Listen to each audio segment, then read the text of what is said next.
Welcome to the HVAC-ology experience, where we talk about all things HVAC industry, topics that are so hot they are cool. Welcome to another episode of HVAC-ology. Man, season 2 is feeling good, isn't it, Kelly?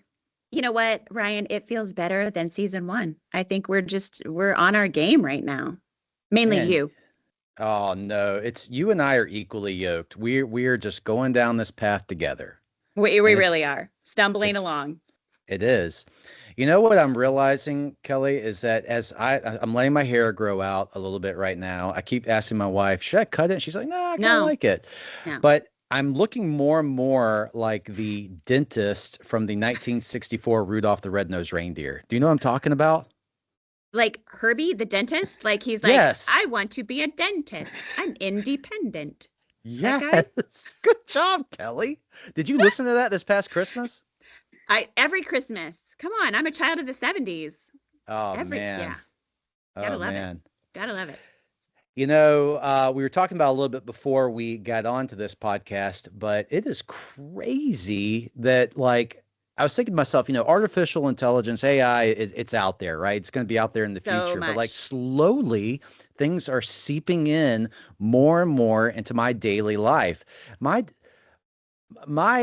freaking today I had to delete YouTube at the YouTube app. And the reason why is because I get dead legs when I go to the bathroom now because I sit there and death scroll till I can't walk. It's So terrible. you're like, I gotta stop with the YouTube. I was like, this is eating up way too much of my life.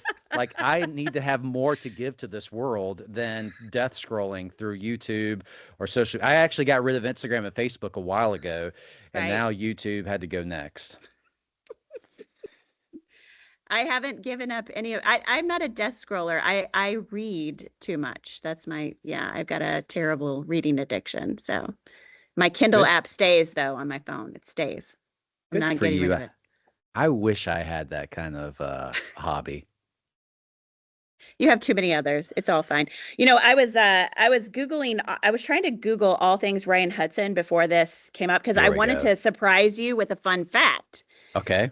But the fun facts about you, like I was like, how cool is this? You wrote a blog a couple of years ago about chillers and like low flow, and it says disappeared. But everything that comes up about Ryan Hudson is like all of these cool, like I've written this, I've done this cool HVAC thing. So I'm really impressed with you, Ryan Hudson. Oh, Kelly, I shucks. like it. I know. I like I'm it. impressed that you are in the VRV training room right now. If you're watching us on Mm, YouTube, you will see behind her a condensing unit. Yep. Yep. you can't And see some anything refrigerant else, but piping. Yep. yeah, this is where we train all the technicians. Mm-hmm. Very Mm-hmm. cool. So fancy. Well, what is it? I don't think there's no such thing as coincidences. So tomorrow I am doing a 2-day sales meeting, and of all the days we could have booked, Brigham Dickinson to come on happens to be when I'm about to walk into this sales meeting. So, Brigham, welcome. Thank Welcome. you.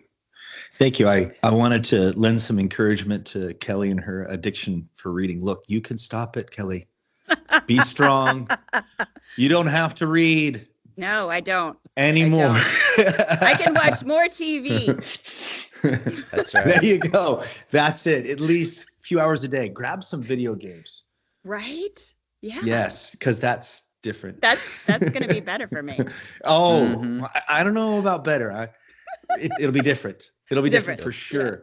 There you go. But hang in there, Kelly. Hang in. Thanks. Talking about watching too much TV, isn't that amazing how many famous people now do just regular like TV shows on streaming networks? So many. I Because mean, the money's there. That's right. Because everybody's they watching streaming now. Yeah, they follow the money. They're not stupid. Mhm. No. I mhm. mean, maybe, but talent. So, Brigham, one of the things that we like to do with our folks is we like to paint the picture of how in the world did you get to where you're at today. So, if you could take us from that beautiful May-ish day whenever you graduated high school to getting to where you're at today, and then kind of fill in the listener of what it is you actually do right now today and how that ties into all things HVAC for HVAC-ology. Ready, set, Okay. go. Wow. Let me see if I can unpack this. I shouldn't have graduated from high school. Okay. Mm.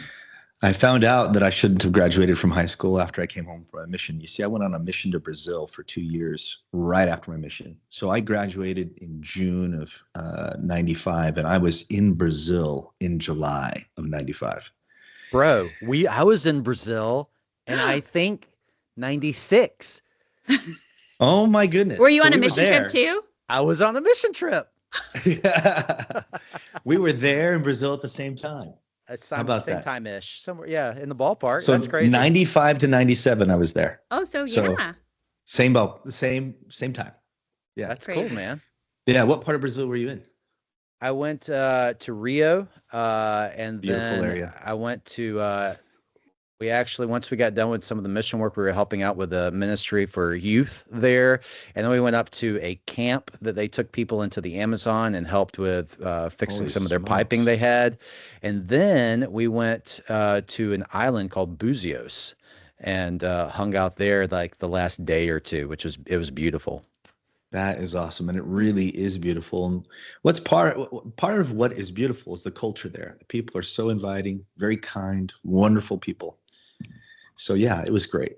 I learned a lot. Learned to stop thinking about myself at the age of 19. I needed something. I grew up poor, I thought, until I went to Brazil and realized what poor really is.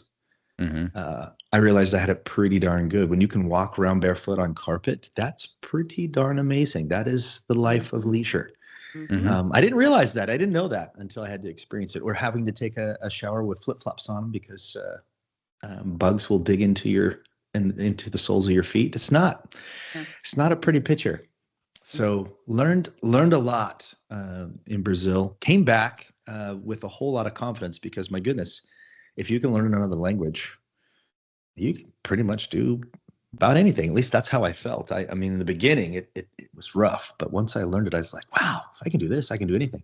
So I came back full of confidence. I went to grab my transcripts to apply for college, and they kind of looked at me and were like, oh my gosh, you shouldn't have graduated. Why? Well, apparently I didn't pass Spanish class. So here we are. Here we are talking about me potentially shouldn't have graduated because I failed Spanish class as opposed to at least getting a D. And I thought for sure I did well, but the teacher was no longer there. So they just said, you know what, here are your transcripts, get out of here. So I was like, okay, Hmm. sweet, I'm out of here. And went to school. And since then,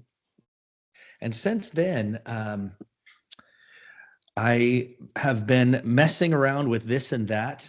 I started a marketing company right out of college. I got my degree in marketing and thought I was going to be a big time marketing muckety muck. And a lot of my clients were talking about how the leads were no good.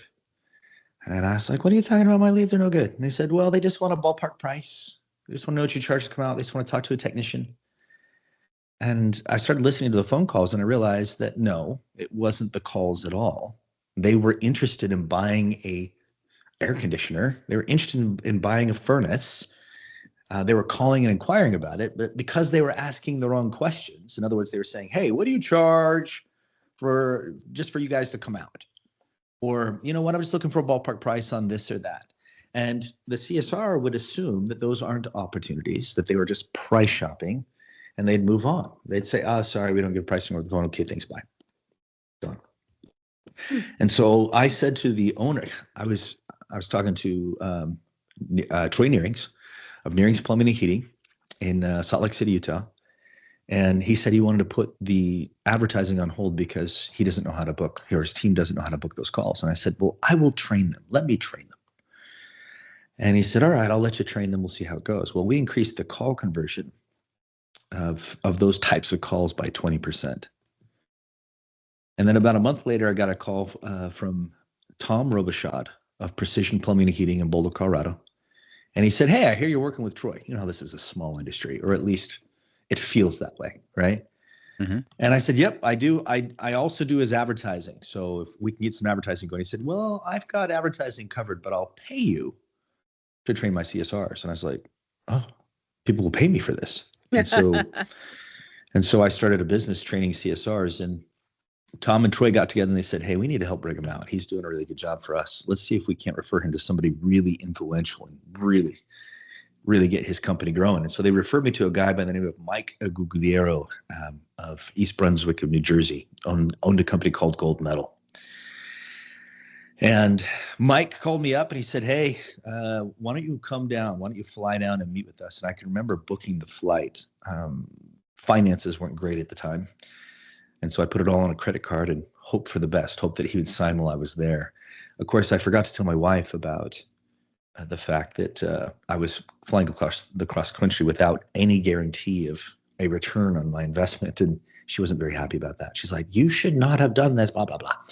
So I wrote on my journal, I just kind of said, hey, this is the way I'm going to go. This is kind of my Hail Mary pass. If I don't close this, maybe I'll do something else, but I think this is the way to go. And so that day went and visited with Mike, and he just wasn't ready to close. And so I had a conversation with my wife that night, and she wasn't very happy with me. She was like, I told you, blah, blah, blah. Well, the flight was leaving the next day back home around 2:00 in the afternoon. So that morning, instead of feeling sorry for myself, I called Mike back up and I said, hey, Mike, why don't we figure something out? And he said, do you have time to come back in? And I said, I do. So I got in my car, went back, negotiated a little, and then he signed up. He signed on the dotted line. And he referred me to about 20 different companies during that year. And you guys, I started hiring all my friends. They're all paid friends. I don't have a lot of friends. And we've been working together since 15 years. And we went from training 6 CSRs at Troy Nearing's shop to well over 1,200 today. We train them one-on-one twice a month using their own phone calls. We take them through 4 levels of certification. By the time we're done, we guarantee they'll book at least 85% of their phone calls. They'll actively sell service agreements over the phone. And most importantly, we're going to make sure that the experience is so good over the phone that the homeowner calling in will call us, and it's like 911. There's no 912. They call us. They feel like, you know what, I'm done shopping. And we want to make sure that you're the only one going out to the customer's home. And so that's what we've been doing for the last 15 years since then. Gotcha. So the audience knows, explain what CSR is. Customer service reps. Mm-hmm. People who answer phones for you. Now, whether it's customer service reps answering the phones, whether it's dispatchers managing the schedule between customers and technicians, or whether it's lead coordinators who are specifically focused on replacement type leads as opposed to service leads. Regardless of who it is over the phone, we monitor their calls and we coach them one-on-one twice a month using their own calls. Why did you, there are CSRs in every industry. Why did you choose the HVAC industry to focus on? Well, Troy Nearing's and Tom made it easy. They got together and they said, hey, let's get Brigham going. And of course, their friends, their peers were all in the industry. And so, okay. Yeah. And so you fell into this just like all the rest of us. That's right. And I've never looked back. It's been an absolute blessing in my life. Since then, I've done hundreds of ride-alongs with technicians because we like to work with techs and comfort advisors as well. And I've got a team that monitors calls on a regular basis and provides coaching to, like I said, thousands of trainees in our program. So I love the industry. My son is training to be a technician as we speak. He's a senior in high school, and he was going to get college credits for this technical school. It only cost me $2,000. And so I said, absolutely, come to the industry. And I said, son, here's what you need to do. Don't just go in and learn to be a technician. I want you to ask yourself every day that you're there, how do I get the rest of these guys, the rest of these students who are in the class with me to follow me when I start my own business? And he seems pretty darn excited about what he can do in this industry, and I'm excited for him. Mm-hmm. I think that's one of the things you're seeing is a lot of young people are moving into our industry. It's actually a very big trend. I forgot what it was, Kelly. I was reading an article, but it's astronomical, the boom that our industry and the electrician and plumbing industry is seeing. It's amazing. And the kids basically say, I don't want debt. I don't want debt. I want to earn income now. I do not want debt. Yeah. And the fact Yeah, and the fact that if they go at it hard, I mean, you're talking six-figure incomes. Mm-hmm. That's right. Absolutely. That's right. And you can do it very, very quickly. So on the technician side, yes, learn as much as you possibly can. If you have the ability to learn sales, it is obviously that six-figure income is based on your performance, your ability to interact, connect with the customer on an emotional level, get them feeling really comfortable, feeling safe, have just a little bit of fun. If you can learn those things, um, you will go very, very far in this industry. Yeah, and I think I want to make sure I clarify with the folks listening, what Brigham is talking about as far as service agreement sales. Service agreements are so needed. And that if people would just have a service agreement on their piece of equipment, what is a service agreement? Service agreement is, if we're talking residential, my HVAC unit at my house, I make sure that before before the winter comes, that it's serviceable and it's running smooth from a heating standpoint. Spring into summer, I'm making sure that it is prepared to be able to cool my home. You're going to see reduction in energy bills. You're going to see the unit actually last significantly longer. Example, my HVAC unit just went out, but it's 19 years old. And so it had a shelf life of something like 12 years, but I was able to extend an additional 7 because I'm a nerd when it comes to HVAC and I made sure that it was properly maintained. Yep. Oddly enough, Kelly, what do you think is the biggest thing that if people just did it, units would last incredibly longer? I bet like clean the filter or change the filter. Kelly, yes. You Yes. just change the filter. It's amazing what you can get out of it. Mm-hmm.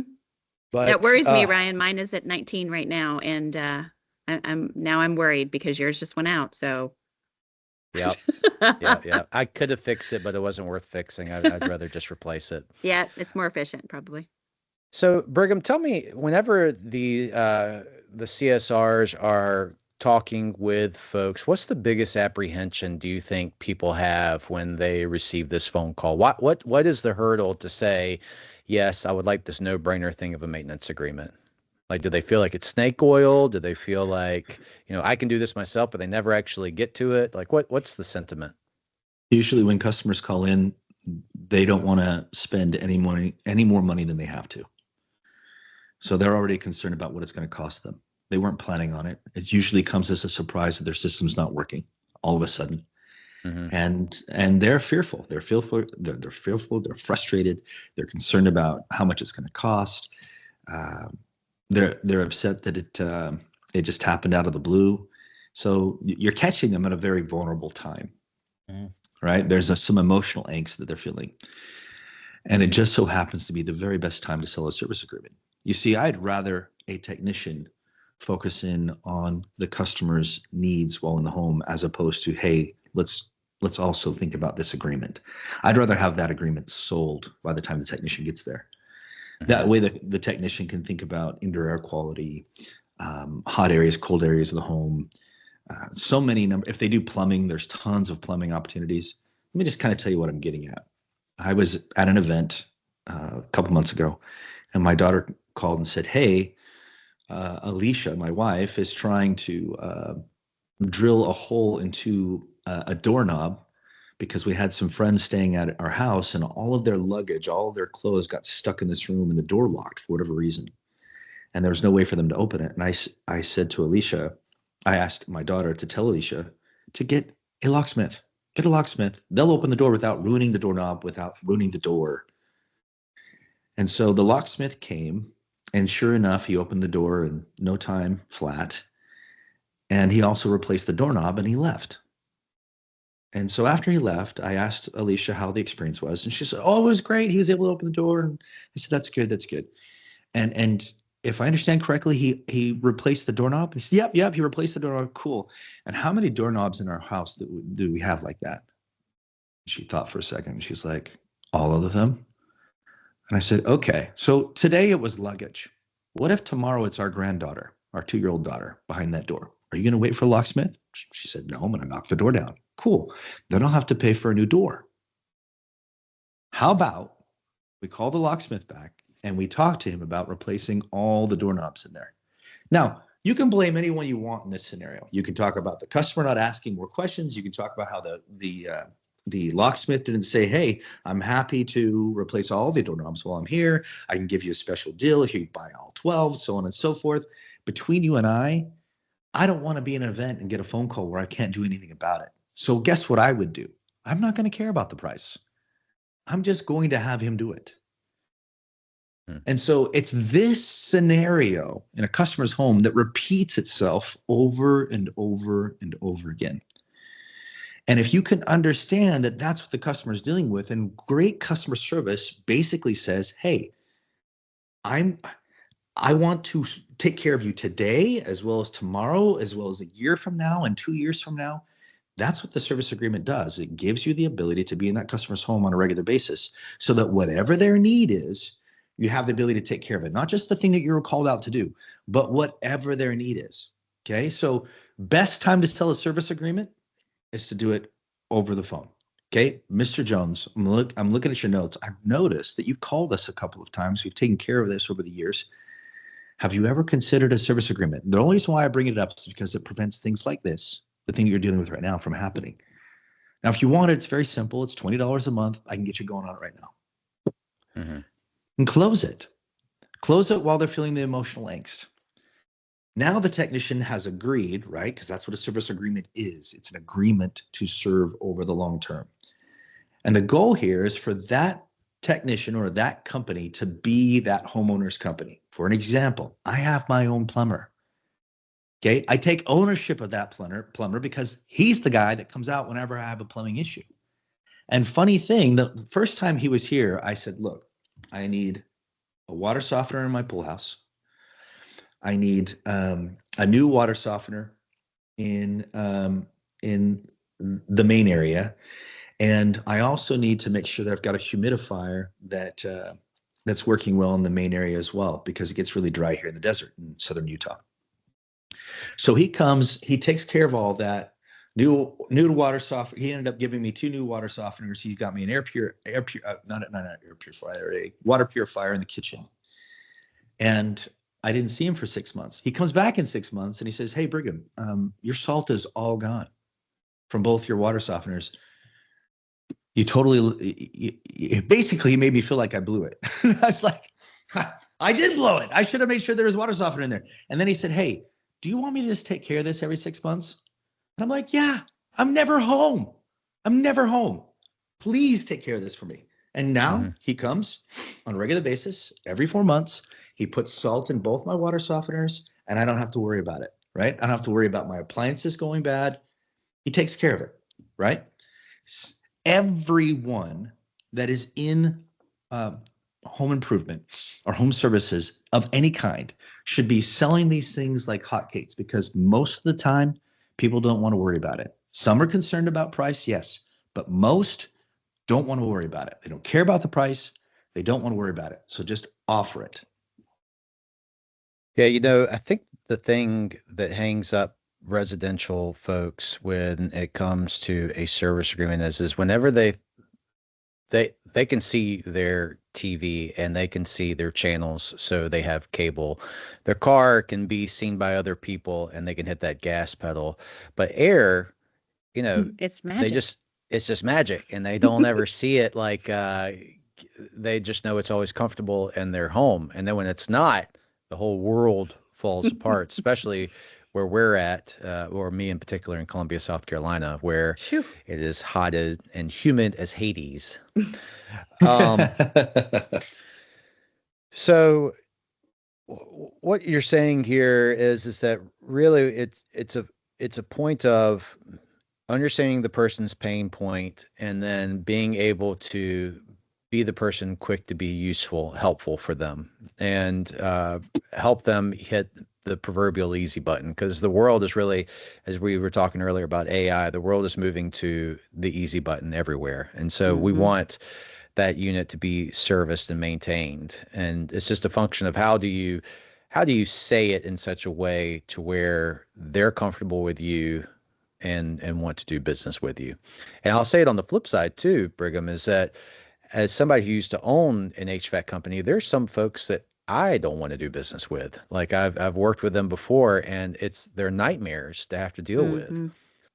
And so it can go both ways. Yeah. And if you're the owner, my intent would be for you to stay away from the phones. I wouldn't even have you go in the customer's home unless you've got to solve a situation. I'd like for there to be a system inside the office as well as a system inside the customer's home that they're following on a regular basis. I'm okay with the owner judging a customer every once in a while. But as far as the CSRs are concerned, you book every call that comes in. You wow every customer.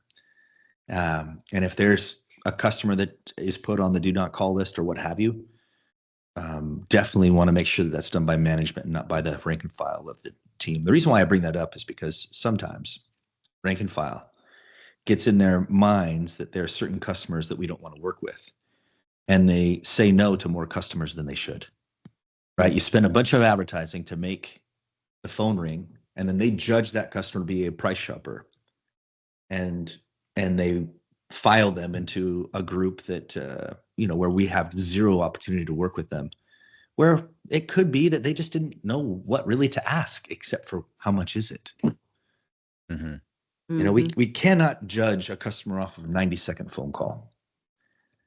So if you do it as an owner, great. Rank and file, we want to build a culture up in such a way that I have a yes mentality, right? I have the right mindset. I own my process, and I wow every customer that calls in. And selling a service agreement would be a natural step in that selling process.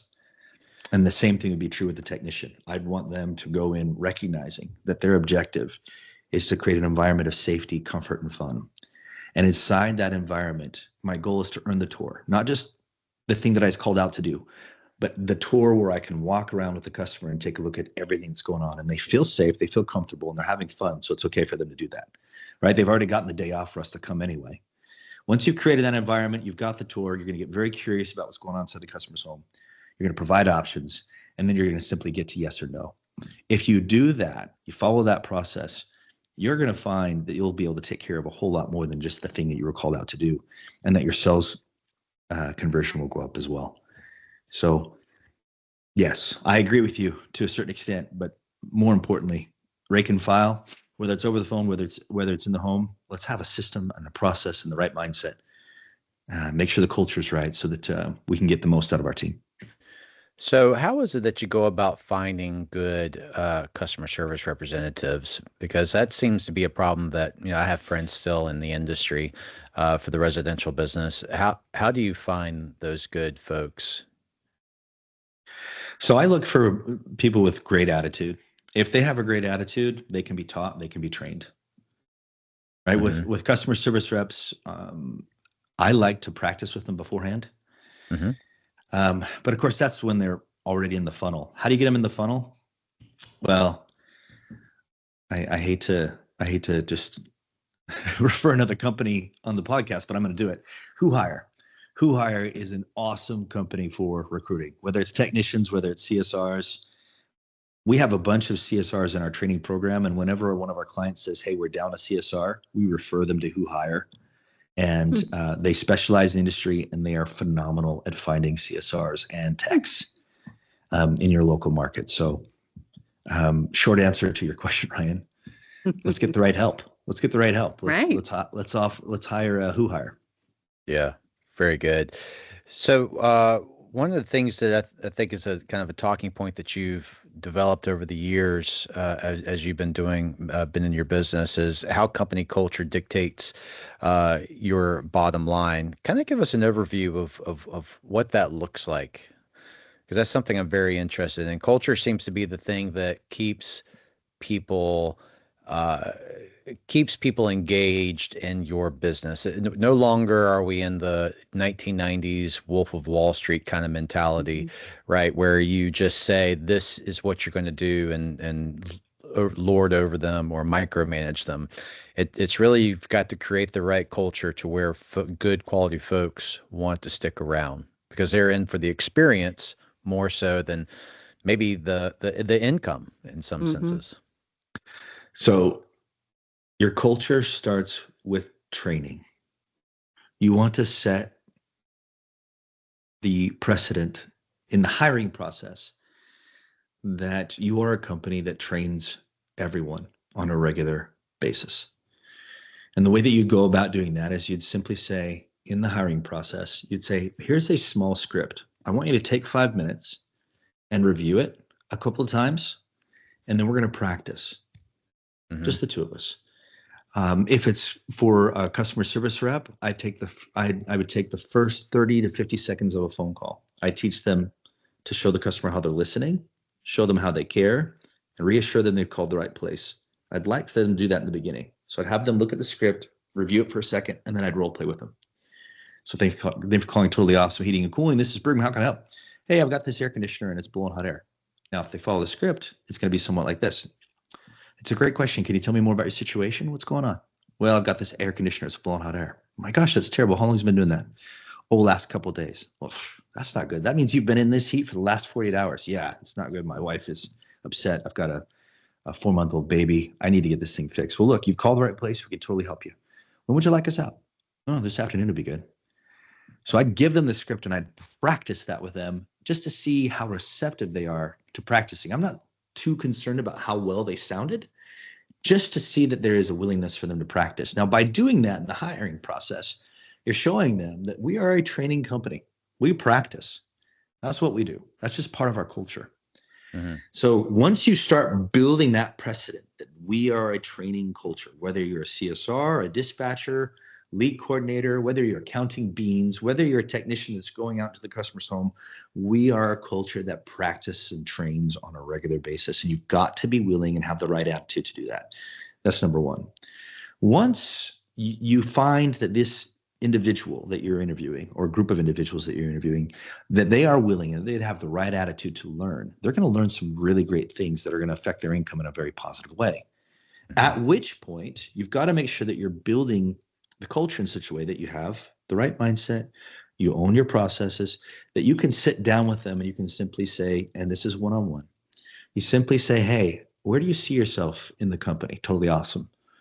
Here at Totally Awesome in the next 3 to 5 years. Now, the reason why this is so important is because you might get some people who say, I don't know how to answer that question.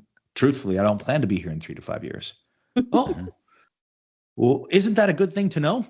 It's probably a good thing to know ahead of time, right? Okay, so where do you see yourself in 3 years? What do you want to do? Well, I want to do this or I want to do that.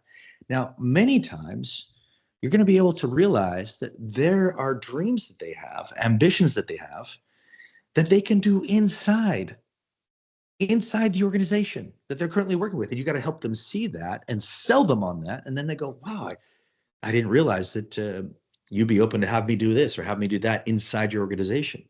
Well, yeah. And then you're all of a sudden you're painting a career path inside the organization. Now, every talented technician, I promise you, has ambitions. I promise you that every astute and capable CSR dispatcher lead coordinator inside your office has goals, ambitions for their careers. It is imperative that you sit down with them on a regular basis. Show them that their presence inside the organization, their contribution is important to you, and simply say, where do you see yourself? And then what you do is you dream with them. You dream with them, and then what you'll find is that you'll have tasks that you've been doing that you can one by one offload to them. Instead of you doing it, they're doing it. And now you don't just have a job that you created, right? You actually have a legitimate legacy that you're building, a culture that you're building, a training culture where they have the right mindset and they're owning their process. And now, because they've taken ownership of some of those responsibilities that you've given them, they feel like there's progress. They feel like they're moving forward in their career. They have the ability to control their own income, and they stay with you longer. Okay. Even CSRs, if you give them a way to make more money, say, be it through service agreement sales, say they have the ability to take service calls that come in and turn them into replacement calls, and you compensate them for that. Say they heating and cooling call comes in and you're able to book a plumbing call, and you compensate them for that. They can stay in that seat a whole lot longer as a CSR because Now they have control of their own income and they have the ability to make as much money as they want to make. Now it's a career. It's not just a job, it's a career. And in that way, you're building a culture of growth, a culture of progress. You see, that's what people need inside of a culture. They need to feel like they're working towards something individually as well as collectively. Now, on the collective side, now that we've talked about the individual side of culture, let's talk about the collective side. Collectively, culture is simply broken down to what people think, feel, and do. Okay? What they collectively think, what they collectively feel, and what they collectively do on a regular basis. And so all you need to do is program that thinking. Okay, program the emotions that they're feeling, program what they do on a regular basis, and make sure they're all consistently doing it. They are all thinking, feeling, and doing the same thing. All right, so how do you do that? You build a company vision. Now, this is something that every company knows they need to have, but they don't have, or it doesn't go anywhere except, it's on their wall. How do you get what's on the wall, the company vision? And what does that include? It includes a company mission, a company purpose, and a set of core values. Okay. What's a purpose? It's that thing that should inspire the company for the next 100 years. It's that North Star type of, this is where we're going. A mission is something tangible, something you can achieve in 3 to 5 years. Okay. It's a legitimate goal that absolutely can be achieved. Okay. Nike did this with Reebok once. Back in the 80s, Reebok was making progress and basically eating the margins of Nike. And so Nike had a very clear mission. It was beat Reebok. And of course they did that. And they've set many missions since then, but it's mission critical type stuff. So you have them work with you, and I would get the purpose about 80% there. I would just write out, and in the back of your head, you might be thinking, how do I do this? You know what? Use ChatGPT. It's an amazing technology. Use it. Okay.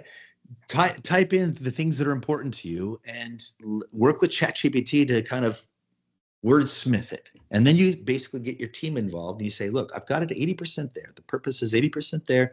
Will you help me with the remaining 20%? And then you get them involved and get their buy-in. And then you talk about specific missions. You know what? We want to be at 1 million by this date, right? We want to be at 2 million by this date, right? It's mission critical type stuff. Or we want to have this many service agreements by this date. Mission critical, have to do it, right? And then you have a set of core values, and that core values will basically dictate how you go about achieving that mission. Okay, so you're essentially programming the way people think, the way they feel, the way they do. And that's how you move the culture forward in a very positive way. For an HVAC business, what's the best purpose you've heard someone come up with? Great question. Off the top of my head, yeah, I don't know. I don't know. I would look up your best company in the marketplace, and if you are the best company in the marketplace and you don't have a purpose, I would highly suggest you go to ChatGPT. Go to ChatGPT. There's a free version. Type in what's important to you as far as, and you guys, it can't be about making money. That's not, no. Okay. Not everybody, you may be making a ton of money, hopefully, but your employees, they'll do 6 figures, but that's not a ton of money. So you got to have them emotionally engaged with something other than money. Okay. For example, Hope Heating and Cooling in Oklahoma. This is pretty cool, actually. They don't do any advertising at all. They do a day of hope each month in their local market area. And essentially, whether it's a leaky roof, whether it's a dishwasher that's not working, whether it's food, whether it's clothing, they do a day of hope every month where they just serve the entire day. That's amazing. Yes. And they get this local publicity from all the media. They're constantly covering it, constantly talking about it, and that's his advertising. And he's growing like crazy. The company is growing big time. It's a very cool idea. So that's one example of purpose. He's got them all aligned behind that purpose. They're all thinking and feeling the same thing. Hope. So earlier that's great. Earlier you had said that your son was getting into the business and you had challenged him. How do you get the other folks in your class to come on board with you? If you were talking to your son, but you're talking to him over this podcast, what would be the way that you would want him to go about to quickly ramp up and build a successful serving the market HVAC company? Like, what would be step one in your mind? Step one, serve a mission. I hope he serves a mission. The thing that I learned on my mission is this. I learned to be grateful for what I had. Mm-hmm. Mhm. And there's something about gratitude. And I realize, Ryan, that this isn't necessarily the answer that you were looking for, but it is the right answer. When we come out of high school, we are very selfish creatures. We are very self-centered. We're kids. And that's just what kids do. Well, at some point, that boy needs to become a man. And the way that he becomes a man is he realizes that in order to get what he wants, whether it's money or wealth or what have you, you've got to help enough people do that. In other words, you've got to find out the thing that they need. And your wealth is going to be determined on the amount of people that you can help. So the more people you help, the more money you make, the better off you're going to be. So first things first, you got to be grateful for what you have. And then you've got to turn that gratitude into service. Why? Because you have been given much. And you too must give. And when you do that, and when you serve your fellow men, you're going to be successful. Now, when you're selfish, sooner or later, you're going to get caught. And it's going to cost you. Okay? Yes, there are opportunities and there are also opportunity costs. So the first thing I would want anyone to learn who's trying to get in this business, I would write a gratitude list every day. And I'm not just saying this, I actually do it. Okay? I write gratitude lists every day and I send them to my family first thing in the mornings right after I study. And the reason why I do this is because sometimes there's this thing called stinking thinking, thought betrayal that comes into my mind. Let me give you one example. Okay? I'm going to Mr. Appliance here locally in St. George, Utah, and I'm training them as a group in the morning, and I'm doing ride-alongs throughout the day. You guys, I've done this hundreds of times over the last several years. Okay, but in my mind, that morning at 6 o'clock, as I was driving over to Mr. Appliance, my brain said, "You're going to fail. You suck at this." Okay, that was my brain that said that. I let that sit in my head for maybe a second or two. And then I said, you know what? This is going to be the best training I've ever done. You're wrong. You're wrong about me. I'm enough. And sure enough, I went and gave an awesome training. And did some great ride-alongs, and they've been referring me to other companies ever since then. So the first thing I would want to do with anybody wanting to get into this industry, wanting to start a business, first thing you need to work on is recognize how lucky you are to be in a place where other people don't get this opportunity. Let me explain something. There are 7.5 billion people on this earth. 325 million were born here. Okay? We are born into opportunity. Tons of it, more than we can possibly handle. You need to recognize that. And you need to recognize that you are enough, that you can do this.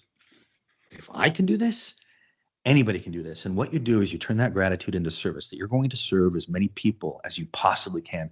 And the amount of people you are able to serve will dictate your income moving forward in this industry. And if you don't have that mindset going into this industry, I don't want you here. You can go elsewhere. Well, Kelly, what other thoughts do you have? So, Brigham, your passion is so much fun for me. It's really fun to hear you, to start from the message of gratitude. We don't hear that a lot, especially from people in business. So I appreciate that perspective. I don't know how to function any other way. I like it. Thanks.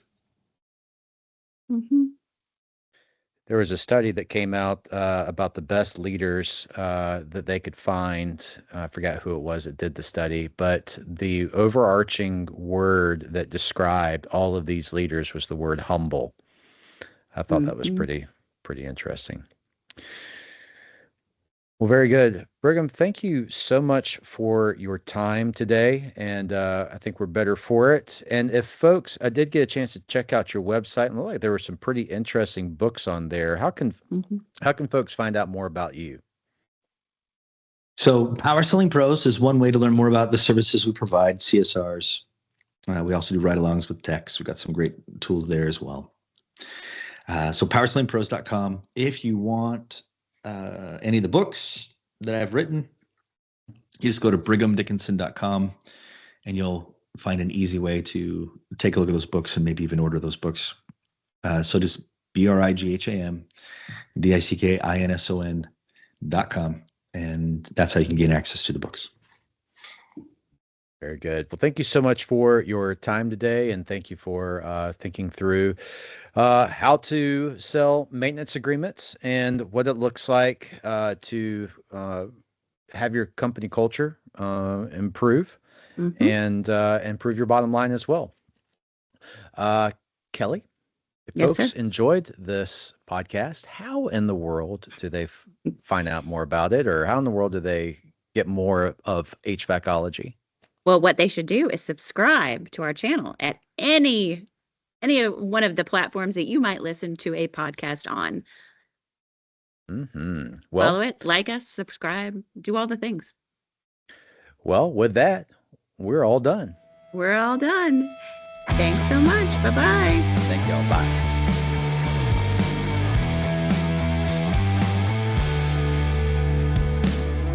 Took a rocket past Saturn. Things don't seem to matter much to me anymore. Got lost inside a daydream. Get sick of all schemes they play on their machines. I lost so many words as I got older. You would have thought I would have stored them, and I'm on your love folder. I accidentally wrote these words down. Thought all the best of me faded in an endless sea.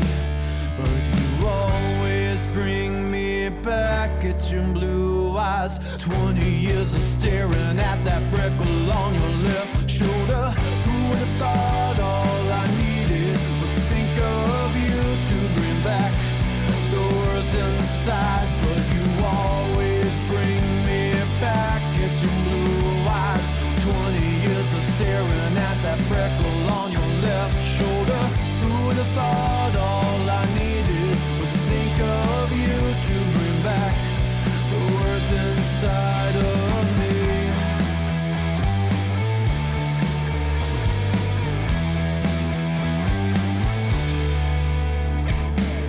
I drove an hour to see you. Things just seem to matter more to me anyway. Got lost in reality, no answers to cancer, we never got to talk. Lost so many friends as I got older. Wish I had the strength to hold you a little bit longer. Always meant to write these words down. Thought all the best of you faded in an endless sea. But you always bring me back at your blue eyes. 20 years of staring at that freckle on your left shoulder. Who would have thought all I needed was to think of you to bring back the words inside of me?